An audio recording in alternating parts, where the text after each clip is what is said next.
Oi, Andréa, tudo bem? Oi, Fernando, tudo bem? Eu tô super bem.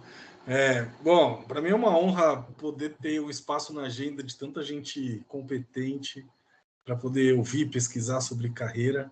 Obrigado pela disponibilidade, tá? Nossa, obrigada pelo convite. Acho que é sempre uma honra estar aqui com você. Muito bem. Para quem está assistindo a gente, a Andréa Milan é a diretora de Pessoas e ASG do Grupo BMG. André, esse projeto é um projeto Acontece Carreira, onde vamos pesquisando sobre temas a cada ano que vão sendo protagonistas das carreiras das pessoas que vão se relacionando com a gente.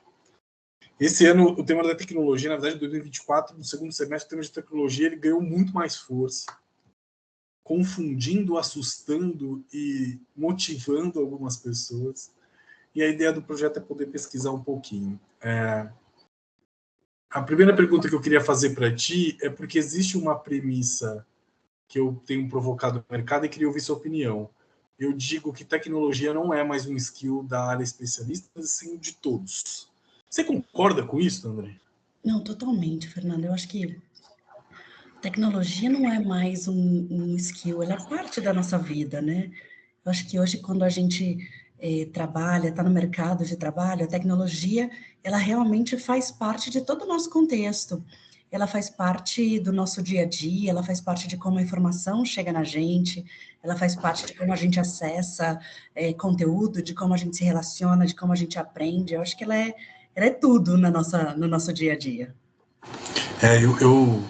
Eu fui vendo muito a evolução com executivos e trabalhando com carreira de alguns profissionais. Eu lembro muito de um CFO que trouxe para mim assim: eu não segui no processo porque eles quiseram me dar uma parte de tecnologia para eu cuidar e eu achei isso um absurdo, porque eu sou um financeiro. E aí você vai pensando assim, como a carreira ela vai quebrando essa linearidade, e acho que hoje todo líder precisa pensar como é que a tecnologia otimiza, ajuda e potencializa a área. No RH de vocês têm usado? Nossa, totalmente.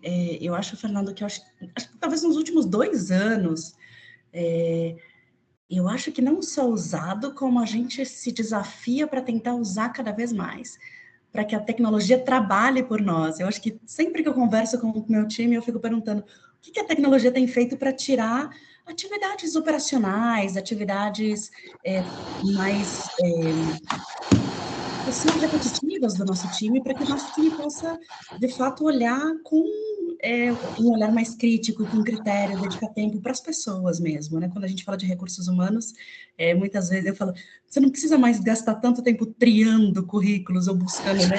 Tem inteligência artificial que já faz tanta coisa. Dedica o teu tempo dando feedback para as pessoas, conversando com gestores, entendendo mais do perfil.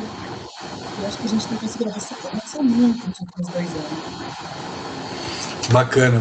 E aí, junto com este mundo tecnológico, no segundo semestre do ano passado, acelera o termo de inteligência artificial e a IA vai invadindo. E tem muitos executivos que vão dizendo assim para mim: mentiras, vou parar tudo que eu estou fazendo e vou olhar IA, porque isso vai me faltar. E eu entendo que o IA entra e que entendo que é quase um caminho sem volta, no sentido de o que ele irá transformar. Mas olhando os segmentos e mercados, lugares se usa muito, lugares se usa menos, com níveis de maturidade diferentes, onde isso está na rotina, onde ainda a gente está explorando. Se você pudesse me contar como é que o IA está na rotina de vocês, como é que está isso, André? Olha, Fernando, eu sou daquelas pessoas que a gente chama dos early adopters, né?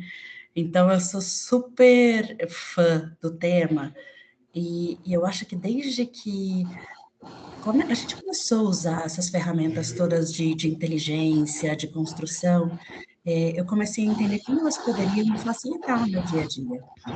Claro. E a gente começou a usar.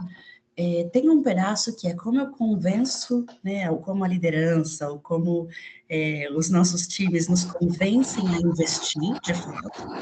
E aí, claro, tem um caminho, e a gente tem usado bastante de combustível, mas tem um caminho que é como eu coloco no meu dia a dia para atividades onde eu possa me acostumar e onde eu possa começar a confiar. E eu mesma comecei a usar. Então, toda vez que eu faço, por exemplo, uma entrevista, eu já falo para a pessoa, olha, eu estou acionando o meu assistente de inteligência artificial, ele vai acompanhar a nossa entrevista, ele vai Ai, que comentar legal. comigo, e no Na final, entrevista? Olha. eu já conto para a inteligência qual é o perfil da vaga, já pergunto para ele pontos fortes, pontos que faltaram nessa entrevista, guardo isso, comparo com outras entrevistas. Eu não, né? O assistente. Então, é muito legal, porque toda aquela parte que você, muitas vezes, escuta, pergunta, anota, sabe? Que você perde um pouco dessa dinâmica, e depois você tem que parar, anotar, comparar, vem uma análise pronta. E o que eu faço? Hoje eu critico uma análise pronta, eu trago insights que talvez... Você tem um assistente trabalhando contigo, literalmente. Totalmente. E ele é, entre aspas, grátis, ele tá aí. Eu brinco que eu fiquei mais simpática, Fernando. E eu recebo um e-mail e eu escrevo para o assistente, recebo um convite de um evento, e eu escrevo para o assistente encaminhar para o Fernando. Aí ele, olá, Fernando, recebi esse convite do evento tatatã, achei muito interessante, mas não poderei ir, imagino que seja do seu interesse, sabe, uma coisa assim super Ai, que simpática, legal. com muito cuidado, e demorou um tempo para ele entender que eu não falo obrigado, que eu não era um homem, porque tem essas coisas, né, ainda da inteligência, De de não pegar programação. gênero. E depois de um tempo ele entendeu. Eu falo, olha, eu sou mulher, ele pega um pouco disso. E é muito interessante, porque te facilita muito. Ele resume teus e-mails do dia, onde eu devo uma resposta. São centenas de coisas que no meu dia a dia eram muito mais complicadas. Outro dia eu peguei uma lista de coisas e eu falei, preciso de ajuda para transformar isso numa planilha.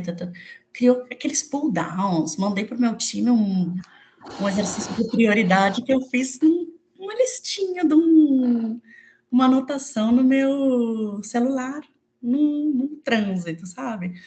Então, assim, eu acho que quando a gente aprende a gostar, é muito bacana. E todo o olhar crítico, né? Então, hoje, toda vez que chega um texto para eu aprovar, toda vez que chega, eu pergunto para ele se tem, para ele, para ela, assistente, se tem alguma sugestão, se faltou algum conteúdo, se falou qual é a audiência, qual é o meu objetivo, e é muito legal, porque me ajuda, não pensa por mim, eu não deixo de Eu me tornei mais leve, porque às vezes quando eu vou escrevendo, eu escrevo muito como eu sinto, e às vezes eu mando para meu assistente e digo assim, traz leveza para mim, e ele me deixa suave. me deixa simpática.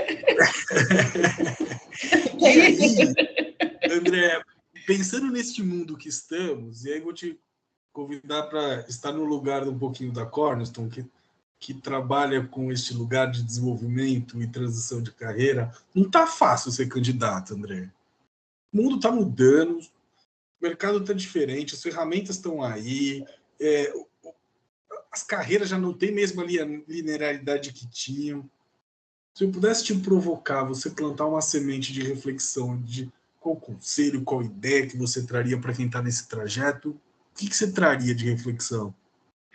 Sabe que outro dia eu fiz uma reflexão do uso da IA, porque obviamente tem uma questão da transição de carreira e nada substitui um bom consultor, alguém que te ajude a entender quem você é, ou quais são os teus pontos, os teus diferenciais, ou o que de fato você gosta de fazer, onde você se diferencia. Mas quando você entende disso, e eu estava falando com uma colega, e o marido dela estava em busca de uma oportunidade, e queria alguém para treinar a entrevista. Eu falei para ela, pergunta para o ChatGPT se ele consegue se passar por uma entrevista. E foi muito engraçado, porque claro que não é igual. É óbvio que ele não vai ter o inesperado, que não... Sim, não vai ter mudança, nem jogo de analisar para levar para uma outra rota, mas para speech funciona sim. Eu acho que funciona porque a gente tem essa tendência de não ensaiar, de não treinar, de chegar muitas vezes de coração aberto. E que é legal o coração aberto, mas sempre que eu ensaio, sempre que eu penso em alguns cenários, é legal porque eu já tive um tempo para raciocinar, para pensar, para lembrar de algum exemplo que na hora, por nervosismo, eu fiquei um pouco, né? Então, eu acho que, claro que tem um exercício de se preparar. Essa preparação é muito importante, porque é uma chance, muitas vezes, que você tem, única. Então, você está na frente de alguém que vai conhecer 3 pessoas, 4 pessoas, e é uma chance de falar de fato quem você é. E você é venda, né, Fernanda? É venda. É venda. Muitas vezes você tem o melhor currículo, a melhor experiência, o melhor tudo, e alguém conseguiu, naquela meia hora, vender melhor que você. Então, como você se prepara para essa argumentação comercial do seu... A gente fala muito que somos produtos, né? E é uma venda, é isso. E o entorno, né? Quando a gente fala de tecnologia, de produto, o produto tem embalagem, o produto... Então, cuidar, né, da sua rede social, da sua presença, de como você se posiciona, porque não adianta você se posicionar de um jeito numa entrevista e você ser outra pessoa em tudo, né? Então, acho que é importante. E, de fato, também tem a questão de você ser verdadeiro, porque também não adianta você ter né, essa coisa da preparação, eu brinco, né, que você se prepara tanto, faz um personagem na entrevista, que você não sustenta, e porque você não consegue viver aquilo. Então, é importante também você encontrar um espaço de trabalho onde você consiga ser integral, né, ser você mesmo, acho que é fundamental. Fascinante, André. Obrigado pela disponibilidade da troca. Seguimos conectados e agradeço a contribuição, tá? Eu que agradeço o convite, Fernando, muito bom estar aqui com você. Até breve. Até mais, tchau, tchau.